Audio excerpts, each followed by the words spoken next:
It's Judy Love Bowman, aka Dr. Think and Shine, here with another segment on Write Your Book This Month or Write Your Book This Year. Whatever timeline God gives you. Tips. What other tips? Don't wait until your concept is perfect. The only thing perfect is Jesus Christ.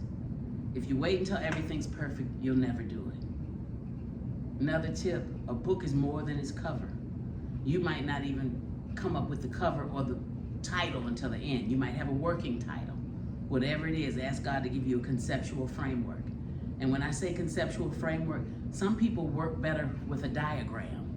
You can buy a poster board and make diagrams and connect the diagrams. Others work better with an outline. And the outline is not etched in stone. What's number 1, the introduction or the preface, and what's number 6 probably won't change. Your introduction will probably stay the same, in the same order. But as you get to writing,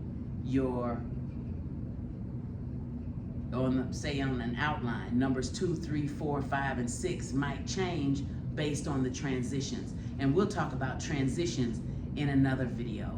Until next time, happy writing and God bless you.